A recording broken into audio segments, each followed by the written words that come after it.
ladies and gentlemen. Here I have a 2001 Dodge Ram. This is a 1500, and we are dealing with the code P1491. So this code does trigger the check engine light, and it is a pretty common code. There are a few things you'll want to look at. First thing will be you'll want to come into your fuse panel under the hood here. It'll be on your driver's side of the vehicle, and I'm going to show you on the diagram here. If you look here, you got fuse 39 right here. You'll come over to your fuse panel, you line it up like so, and it will be this 25 amp fuse right here. So it's like a whitish gray color. That is fuse 39. Now that fuse there is your AC condenser fan, and that is why you would receive that code if you're having an issue with either the relay, the fan itself, or just a short in the circuit. Most of these fuse blocks will already have a fuse puller like this here. I just happen to have one in my hand, so I'm going to go in here.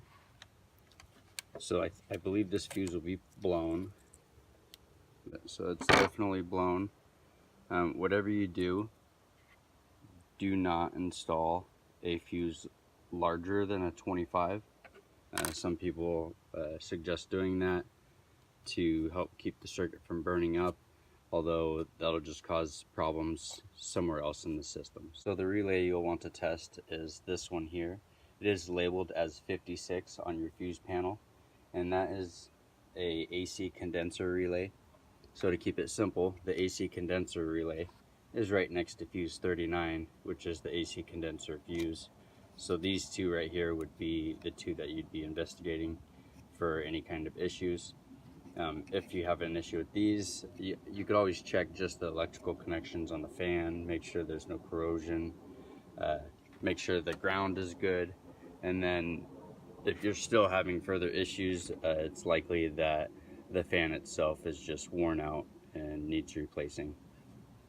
So I'm going to go ahead and replace this fuse and see if that fixes our issue. It'll take some time, so I'll have to drive it around, test it out, and go from there. Out of convenience, if you want to save yourself a trip to the store, or if you don't have one on hand, if you start at 39 and count 6 over, so it'd be fuse 44. This is actually considered a spare, and the likely chance here is that it is actually already a 25 amp fuse. So I can go ahead and remove this here and install it into this here. Now you do want to do this with the vehicle off and not running. So I do recommend, before actually starting the vehicle, going into the vehicle, turning the key in the furthest on position before starting, and clearing your check engine codes. In order to do that, you will need an OBD2 scanner. You could pick some up for anywhere from 30 to 60 bucks for a simple one that will just read a code and delete it for you. So I'm going to go ahead and scan this and show you the code coming up. Have the key in the furthest on position, all the dash lights will come on. So I'm going to hit read. Just load in here. So this scan tool is super simple. It is a CP9125. It works excellent for on the go. So you can see there code P1491. I believe I said P01491 earlier, but P1491 is your code. I have replaced the fuse, so now I'm going to erase this, and we will see if it blows the fuse right away. Alright, so there we go. It's erased. Now I'm going to go ahead and start this.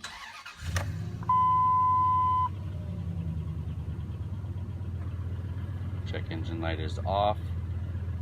So since the fan is actually on, working properly, we're going to say that the relay was not the culprit. There could be a bad connection or faulty circuit in the fan.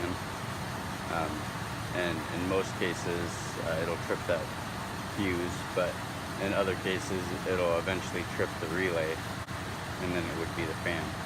So I hope this video has been helpful. It's a pretty simple fix for now.